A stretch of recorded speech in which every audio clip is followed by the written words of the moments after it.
Hey guys, Hamsterwheel here with a new video, and today I want to give you guys my thoughts so far on the private server that is Stormforge Netherwing.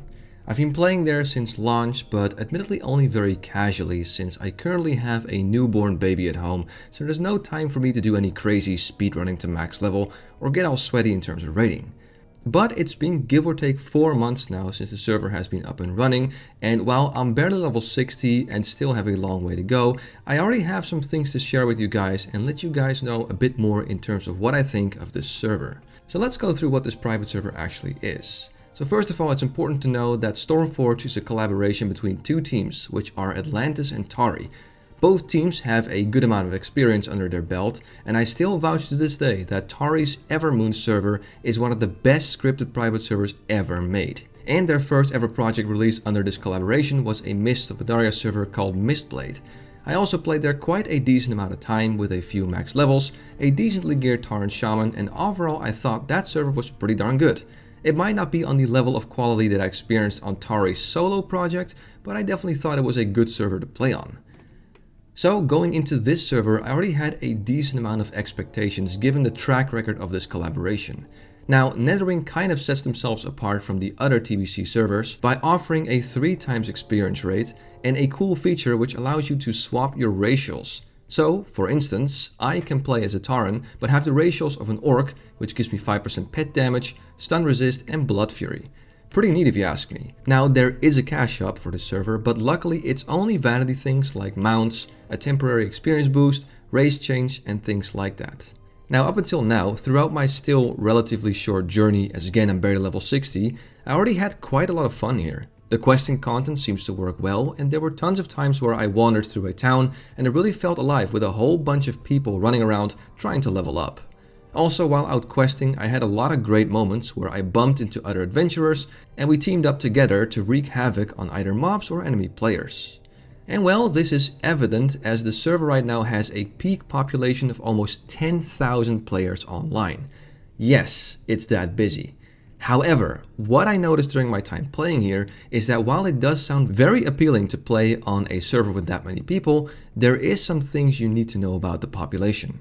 First of all, unfortunately, I encountered a fair amount of bots on this server, both on the Horde and Alliance side, and there were also several occasions where world or general chat was polluted with spam messages from gold sellers, which definitely gave me classic WoW vibes all over again. I will say, however, that the messages from gold sellers were also quickly stopped by GMs, so it seems that they do ban gold sellers who spam in world chat rather quickly. So first of all, according to my own experience, a chunk of that population I just mentioned is just people running bot programs. And second, there is also a very large amount of Chinese people playing here, which in itself is not really a bad thing, but you have to understand that it can be also quite frustrating. After all, we're playing an MMO, and one of the key aspects of an MMO is the interaction and socializing with the others on the server. And that gets really hard when a large chunk of the population here speaks a language that you can't understand, and you speak a language that they can't understand. Especially at max level can be quite annoying if you're running dungeons with random people and you can't explain to them what they're doing wrong or vice versa. Now, I know that it does make the world feel more busy, but there's a reason why on official Blizzard servers they differentiate between several languages. There's a reason why there's English speaking servers, but also dedicated servers for Spanish, French, German and so on.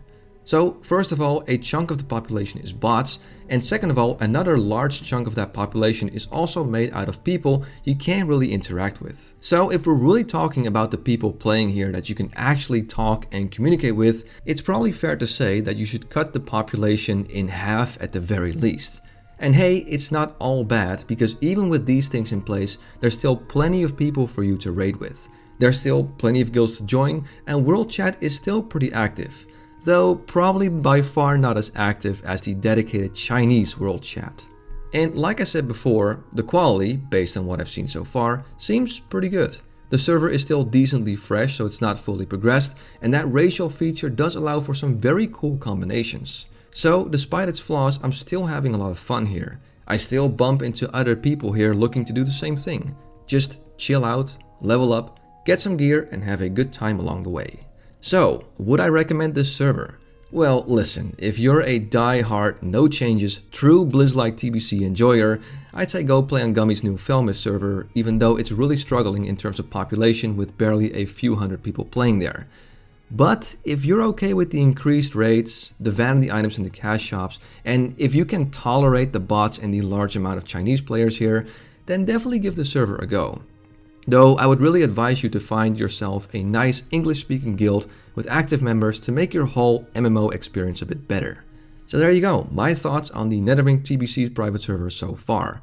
My plans for now are to keep playing here, get to max level, perhaps gear up through some quests, as again I can only play at a super casual rate these days, and just keep having fun while playing my cool Tauren Hunter with Orc racials. I look back at my time played here with a lot of fondness, and I'm looking forward to the adventure that is ahead of me. Who knows that if I ever see some heroic dungeons and some raids, I'll do a full-fledged review on the server, but for now, I want to thank you for watching this video. I'm Hamsterwheel and have a good one.